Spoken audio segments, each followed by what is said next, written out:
Thank you very much for coming.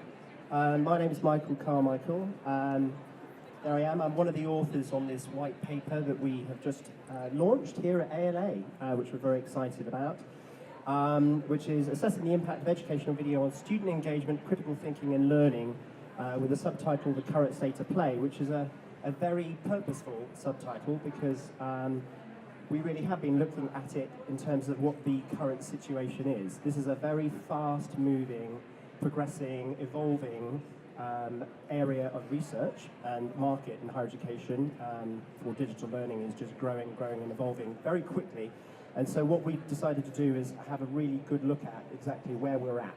And the white paper hopefully does that, but also identifies some trends and some further questions for researchers going forward. And what I'm going to do is I'm going to kind of look at the kind of zoom out why we've done this, what this is about, looking at kind of trends, very briefly, just skip through why we wanted to look at it, what the situation is in the climate in higher education and digital learning, and then what Sage Video is particularly looking to get from it, and why we wanted to do this research project.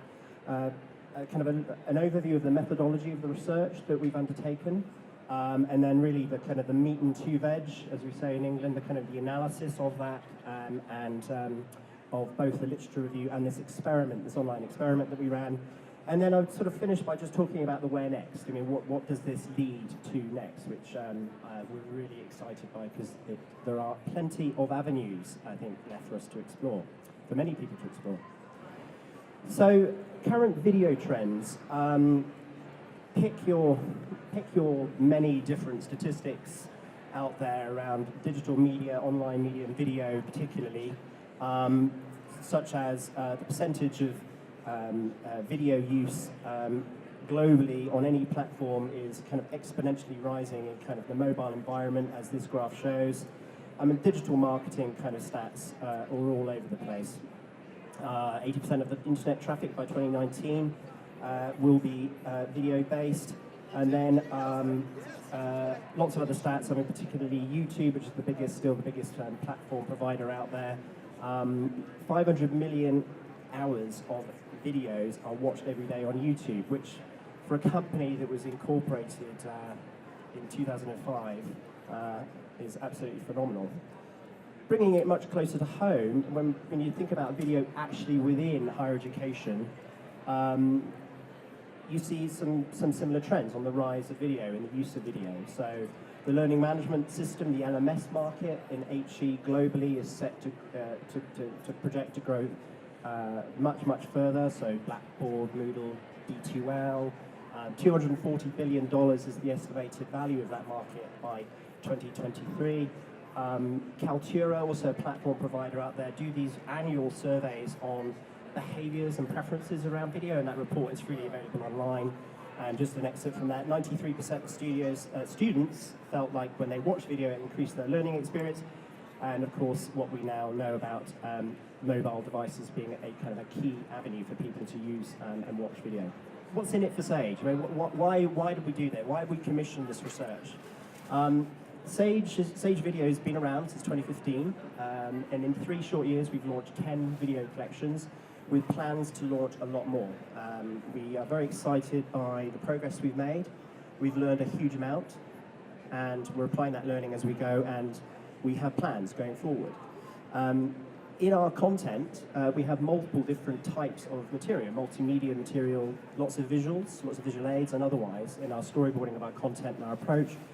And we want to know, essentially, how best to present our video to have the best kind of impact on students. And I imagine that is a big question for people out there, for library customers too. So, you know, if you're making that investment, you would like to know exactly where that video is actually having that kind of positive impact on the learning experience and for course teaching with professors. So we're really keen to kind of try and examine this closely. This is the start. This is not the finish. I mean, we really just, you know, it's the tip of the iceberg is really what we've uncovered here, and we plan to do a huge amount more work here and research in the coming time. The white paper really sort of, the word impact is broad and general, and so we unpacked that word impact into sort of 4 areas, really. which we've tried to address here. So looking at kind of the context of the impact in the higher education space, student learning generally and trends and course teaching, the concept of student engagement, which you'll find I'll be telling you is actually a very difficult one to kind of define. There's an increasing need for the development of key skills, critical thinking skills, and the idea of sort of how we teach or how students learn best to acquire knowledge and the development of knowledge. So where does video and multimedia play a role in that? And then really sort of specifically what types of content and video presentation makes a difference to all of these aims. So that's what just those small 4 challenges to try and unpack in this white paper.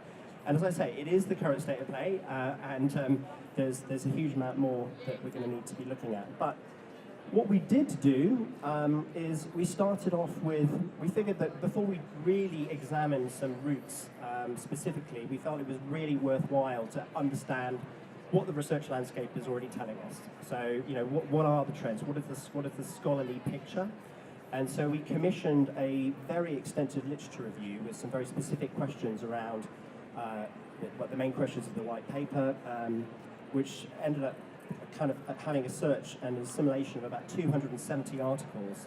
And by the way, on request, we can submit that full list of the literature review to anyone who's interested. It's quite a major exercise. These 4 journals, which aren't actually journal stage publishers, Elsevier, Springer, and Wiley journals, are kind of seen as the key journals for publishing a lot of work on multimedia learning, we found. So we sort of started with a literature review, and that was the kind of that's the first part that I'm going to be talking through, the kind of key findings from that. What is the state of play? What is the research telling us? We then kind of rather excitingly and interestingly commissioned a brand new experiment with a psychologist who is an expert in multimedia learning, Professor Jeffrey Karpicki from Purdue University, using stage video content. So we actually wanted to understand what the effects of embedded graphics were on students' learning. And we've got an experiment in this which has never before been published. So actually this is really exciting, and I'll be talking about that here. We have the full experimental report for anyone who's interested. So kind of diving into it, and this is all in the white paper, so I'm going to sort of run through. Please do ask questions at the end, or stop me actually if you do have questions. I'd be very happy to do my best to answer them. In terms of the first question, the impact of video in higher education. So, I mean, the first things we found were we looked at were the sort of the trends of course teaching and course delivery. The flipped classroom, is everyone comfortable with the definition of what the flipped classroom is? The idea that you're sort of delivering most of the instruction outside the classroom, very kind of multimedia dependent, and then you do the reflection back in the classroom. There's actually what we found is that there's actually there's been an exponential increase in research around that in the last period of time. There was no articles published on the flipped classroom or very few, between 2011 and 2012, but multiple, like nearly 200 articles in the year 2015 and more. And the US is actually a big leader of flipped classroom, and it lends itself extremely well to video. And in fact, we're seeing kind of a huge uplift in the potential for video and the impact that video is having in that. And actually the evidence is there in research that flipped classroom methodology is actually really having good pedagogical effects. Blended learning as well is something else we looked at. And so kind of this is another kind of mode of delivery of course teaching, which is grown exponentially and is actually nowhere near its height. But we're seeing from that it is a huge preference for students. It is also delivering real pedagogical benefits to students. The idea of incorporation of multimedia materials, not just video. Flipped classroom is really about video mostly, but actually blended learning is about podcasts, video, and all sorts. Is really taking off, and is actually having big demonstrable impacts on the kind of key course learning objectives in higher education, and related to that, the MOOC delivery, the massive open online course market, is actually where that had a real takeoff at the top of this last decade. I think there was in 2011. between 2011 and 2012, the amount of MOOCs doubled in the US market, but it's actually tailed off, and in fact what you're seeing is an increased kind of nervousness in the MOOC sector in higher education. I think educational leaders are feeling as if there are kind of key tensions that are kind of operating between both the commercial and the academic. And so what's happening is the sort of MOOC started up as a way of revolutionizing approaches to teaching and offering opportunities for experimentation. And that experimentation is now being taken more within higher education institutions themselves in the sort of the concept of blended learning. So what people have learned is that MOOCs can have benefit as a framework, but actually blended learning is offering much greater benefits. And so MOOCs are sort of migrating more into this blended learning kind of mode within universities. The other thing is that we're seeing, so you're seeing the change in higher education kind of delivery, but actually video in itself is actually also having an effect on people's changing their teaching practices. So it's for the first time in quite a long time, actually, you're seeing video and multimedia content actually changing attitudes to teaching. It's changing sort of certain habits, approaches to teaching, and actually the mechanisms for course delivery as well. So kind of the way people set up their lectures, the way people organize their courses, actually is actually having both effects. So you're having the higher education change, videos feeding into that, but you're actually seeing video going back the other way, and it's actually changing people's approach to how they teach. And then we're seeing kind of the idea of kind of cognitive load, this concept of cognitive load. So video, so the idea of cognitive load is that the more content that you assume, the less you can assume, the less you can actually process. And if you overwhelm students in your course framework, then actually there's, you're going to create problem and distraction and learning deficits.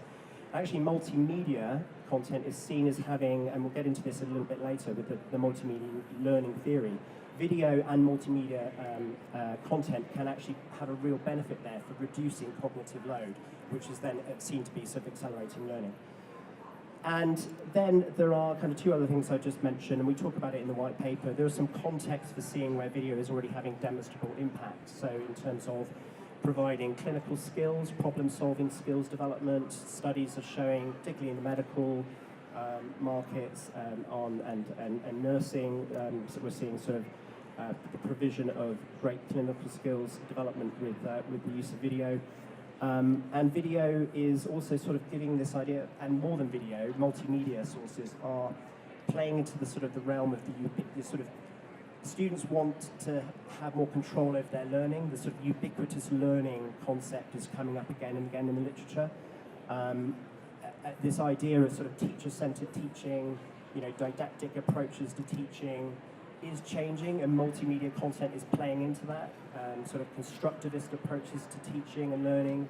Students want to set up their own personalized learning environments. They want more control over their learning, and I think video and other multimedia content is really playing a role in that.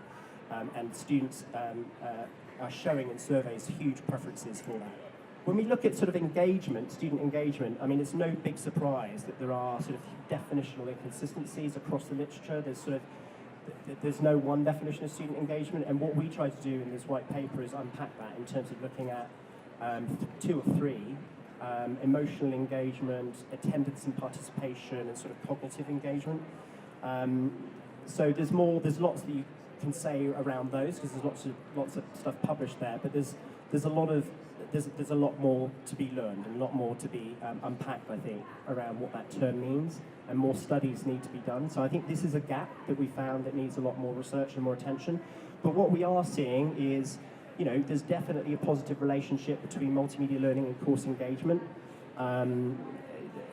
You're seeing, in fact, there have been studies on kind of national student surveys that have been conducted nationally in the US and in Canada, actually, that have shown, and in the UK, actually, another one which has shown that where you have video in use in that classroom, you're seeing students engaging more with their course materials overall, so they're more likely to open up the textbook. We're seeing where we actually have multimedia sources, and particularly video. So that sort of emotional engagement and that motivation engagement is really strong. you're seeing kind of increase in access and attendance, particularly from groups that actually weren't able to get access or traditionally not able to get access, those from socioeconomic areas of difficulty. We're seeing kind of, basically video is widening the pool, and in a very positive way.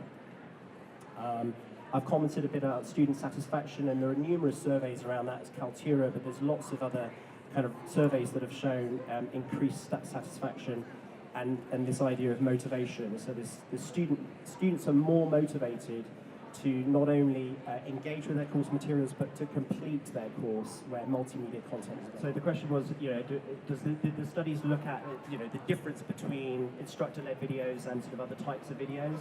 I mean, yes, indeed. I mean, the research looked very, very broadly at all types of video, all video platform providers. We didn't limit our search in a literature review to particular types of video, although we will come on to in a second the kind of the issue of the instructor's role in the video and the presence of the instructor, because that was a major peak of interest. There's a huge amount of work on the instructor's role because, of course, of the idea of the talking head and so forth and how valuable or not. So, yes, I mean, we have holistically looked at all different types of content in the analysis. In this section, there are studies reported on videos that are created by institutions. In fact, students' preferences for videos where they see instructors from their institutions. There seems to be studies showing that. But yes, there is content out there, and it's reported in this around those differences where we have instructor-based videos created by institutions versus vendor-based created videos as well. So we have drawn into all of that literature in this survey. So just to finalise on this, so there are barriers that exist. So technological kind of isolationism is one that comes up a lot. Self-regulation is a big one, and is actually seen as being much more easy to mediate when you actually have instructors' presence. When you actually have distance learning capacity, it is very, very hard. And we're seeing that sort of as being so it's not all upside, there are many downsides to kind of the course frameworks allowing sort of more distance learning and wider access. Students learning on their own, they want it, but at the same time there are actually big challenges with that too. On the role of critical thinking and knowledge development, this is identified as a major gap in the literature requiring further research. There really isn't very much at all, and so that's a key finding from this white paper that we really want to dive into. But what research there is, and there's a fair bit on kind of knowledge development, but really on critical thinking, it's a real gap. And actually, we particularly at Sage want to dive into that next. But where there is research published, it does sort of lean on there's a theory called the cognitive theory of multimedia learning, published by Mayer and Clark and Mayer throughout the last sort of 6-7 years. Been a lot of publishing around this, and video is seen as sort of. There is a study, Schreiber et al. From 2015, that shows that actually video is enhancing learning according to this theory. And I won't go into this in very great detail, but essentially the idea is that to learn effectively, you've got to get content stored in your long-term memory, and the way you do that is by stimulating both kind of your sort of auditory and your visual processes in your brain equally at the same time, so that that information can flow through short-term memory into long-term memory. And video and multimedia content is seen as having a big, big role there, and it's making a huge difference to learning performance. And so there's been tons and tons of work on multimedia content in that, and more recently studies around video in that are showing some really good positive effects. But I think this is just the tip of the iceberg. There's a huge amount more research that needs to be done here. But it's certainly very exciting stuff that we found. The idea of the sort of authenticity of video, helping cement knowledge. So just in terms of student self-reports, we're seeing that students do tend to trust the content in video more. There is a sense of trustworthiness with video, rightly or wrongly. And I think this is a thing around critical thinking, so that sort of goes both ways. But actually, that obviously leads to kind of greater attention with that. And then multimedia learning has actually been really fascinating, because this idea that is around knowledge development as a linear process is being turned on its head in recent years, and particularly around all this multimedia learning stuff that's happened, research that's happened, which is really more around how there's new thinking around this, which is really around how we develop knowledge more by having conflicting ideas in our brain, which we challenge and wrestle with and try to make sense of. And the more we can do that, the more we can learn more effectively with other things going on at the same time. So the idea of it sort of being a block-building linear process is actually changing, and multimedia content obviously kind of plays a kind of a role in that. And then just sort of finally, in terms of knowledge development, there are actually studies cited that show that exam performance is actually increased where video was used in their course, and we have papers that showed that in the white paper. In terms of video design and presentation, again, there's some areas where we really need to learn more. So we looked at kind of the subject. Is there a kind of a correlation between subject expertise and differences in attention? And really, there's not much known there, and so we really need to look at it. But there is a sense that where you have that expertise, and you can believe and trust that expertise, and that really needs to be fused into the design choices you're making, and that can increase intention. Coming out of the back of the theory of multimedia learning, there are these principles that Mayer's devised, which the research says all video distributors and video developers should really have in mind. And this is really about, there are 10 published, and it's cited, the paper around that is sort of in the white paper. There are 6 key principles mentioned as being ones that we, as video developers, we really need to keep in mind. And it's really about the interplay of text, visual, auditory materials, things on screen, both text-based and non-text-based, and the proximity of those. So there are all these principles setting out that, which we've already taken into our digital production teams, and we're already having a rethink about some of this stuff. So it's very exciting, it's really good stuff. Shorter videos, no surprise. You know, we are seeing increased media engagement times. There was a MOOC study done some time ago with over sort of 7 million sessions analysed, and it showed that the average median time for video was about 6 minutes for maximum engagement. That can be mitigated with effective segmentation, though. So platform providers are aware of this, and documentaries and other types of content are longer. So effective segmentation can play a role in that. And then lastly, there is a huge piece in this on the instructor's presence in video, and it's there's a lot more to be learned. It's really exciting and really fascinating. Does it make a difference to have the instructor there? The talking heads. Actually, it looks like it does make a difference. There's more emotional and cognitive effects when the instructor is there and present. But it has to be balanced with, so there's this kind of, the cognitive theory that I mentioned needs to go with this thing called social presence theory, which I won't go into much detail, but basically you need the right cues, you need facial expressiveness, you need gestures, you need the content on screen to be brought more into to be brought to the attention of the viewer more through the instructor. It's no good just having the instructor that's sitting there in a box talking. Really, it's about the sort of the integration of the materials and the instructor really helping the learning objective of the viewing experience. And then when you have that balance, then you can really get maximum effect. So there's more to be learned there around the type of instructor, the type of presentation styles, but actually there's research that's showing actually that instructor's presence is not only preferred by students, but is actually making a difference. And then, so the last thing I want to do is dive into this experiment we ran, which was really exciting, sort of original experiment, which is a completely new research study. It's an online experiment that we ran at Purdue University with Jeff Karpicki. We used 2 Sage videos from the latest collection, the Practical Research and Academic Skills video collections. We picked on 2 tutorial-style videos based on what we knew about kind of instructors' presence. We wanted to look at instructors in videos and their proximity with graphics. We really wanted to try and understand whether there was a difference with graphics in video or graphics not in video in terms of students' judgment of learning. They use the JOLs, academic researchers talk about JOLs, judgment of learning, and actual performance in learning. So we had, we had a female, we had a male, we had 2 different videos. I'll play a clip of each of these. We set up a 2x2 mixed experimental design. Won't go into too much detail about that, but we have a report we can send on.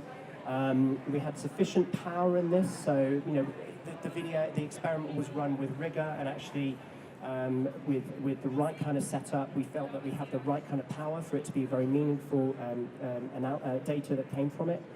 And I'll just to give you make this come to life a bit. Here are a couple of clips of videos that we actually used, and the kind Each opportunity you take advantage of, and this is largely true in public speaking where you're face to face with people. Each opportunity, like a domino effect, is going to open up all these other opportunities. So each one is worth pursuing, and you never know what it will lead to.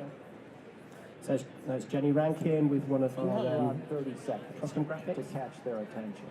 If you don't get that attention within that first small amount of time, you're lost. And it will be a short interview or a short set of testimony, and it won't go very far. Okay, so just a couple of excerpts. So basically, with each of the videos, I'll just talk through this a little bit. This is an outline of the kind of the graphics or the visuals used in each video and the time spaces. So there's sort of equal amounts of visuals and graphical display in each. So we tried to get, looked at different genders, looked at different presentation styles. And these were the subjective rating questions. So these were the JOLs that we talked about. So, how much material from the video do you think you'd be able to remember on a test in a few minutes? And these were asked before they watched these videos. So the students watched the different types of videos, both with graphics and both without. So students watched all of the graphics conditioned videos, both with and without. In terms of presentation style, what do you think would sustain your attention throughout? And then kind of engaging. How engaging do you find the content? And then interesting. So really sort of subjective sort of questions. And this is what we found. So really, really fascinating data. We first of all found, so what you're looking at on screen is this is the experimental results so around the JOLs that we asked. On this screen was looking at, so this is the first video with the lady speaking, Jenny Rankin, and this is Bill Rankin's video. The white column is without graphics, and the blue column on the right is with graphics. And on this side, on the right-hand side, you're seeing that kind of the overall judgment of learning across the two. And what you're seeing is you are seeing a positive effect on judgment ratings with graphics employed, or visuals employed, which is really interesting. But more interesting is when we actually did the cognitive test on learning performance after they'd watched these videos, and they had these short answer questions that they had to answer, which were pinned to learning objects in the actual videos. You're actually seeing also again a positive effect. So you're actually seeing both effect with judgment and engagement, but also an effect in actual cognitive learning. And also, interestingly, you're seeing consistency across both videos. So you're seeing the same trends with both videos, different presentation styles, different types of graphics, but similar graphics, but same kind of level of consistency. Now, what we have to say, and we have said it, is that the results aren't statistically significant. So they don't vary by more than 3 or 4%, which is a sort of the definition of statistical significance. But what we did test was whether there was a correlation between this and Mayer's principles. So I mentioned the principles of multimedia learning, and you could definitely see it. So we were able to say that this is reinforcing those theories of multimedia learning and the principles of effective design. This is fascinating and brand new research, which we are going to put into an academic journal, which is really, really, really, really cool. But yeah, this was an online experiment. It was a very controlled experiment in an online environment, so students were not face to face, and there were basically 100 students overall. They were all they were all enrolled in an intro psych class at least. And other classes. So there was an interesting result in terms of the subject matter of the videos and how much it connected with them in their journey. And I think that comes out in the results a little bit in terms of judgment scales. I think you saw. But it was a controlled online experiment, not face to face. So to close, I want to kind of finish on like where next. I mean, this white paper's really surfaced some really cool avenues for future research. So, I mean, you know, what types of, I think one thing we're going to do next, and we set up an experiment to do, is actually, we've looked at overall graphics and visuals, but now what we want to do is test, can we actually learn about what specific visuals make a difference? Are there types of graphics that really will help more than others? You know, should you put stock images, B-roll, or should you develop custom animations? How frequently should they be offered? You know, this business around, you know, cognitive load. You know, do you offer how much in a 10-minute, 6-minute video should you offer? So I think that is one thing we're diving into. We've actually designed the experiment and we're going to run it very shortly. Very excited. We'll be reporting on the results in a future paper. What other design choices? So I think the research shows that there is a ton of work in the last decade on multimedia learning and its positive effects. But really, video is in its infancy. I don't think we know yet enough about its effects. We've got some senses, and the research has highlighted those, and we've done our own experiment. But really, I think we want to do some more work and research into looking at the design choices and really figuring out like the placement of instructor with other kind of content to maximize engagement. And then there's this massive gap that I mentioned before. So it's critical thinking. There's a huge gap, right? There's just nothing there. So I think it's not just for us; it's for others. I think to lead that charge and go and look at that, kind of that area. And then, sort of to finish, you know, I mean, can or should we even should we try and set up some standardization? I mean, that question is raised. That's a controversial thing because, of course, there is a lot of controversy around the quote impact factor. But I mean, I think, you know, that's just something we want to kind of look at a bit further. So, you know, are there sort of metrics that could be developed for an understanding of kind of impact in its various different forms? So, I mean, it really is a should we as much as a can we. I think it really is a thing that we want to kind of look at next. So that's it. Just to finish on a Dilbert cartoon, which is really says it all about engagement and impact and hopefully making all videos go as viral as possible. Thank you very much. Let me know if you have any questions.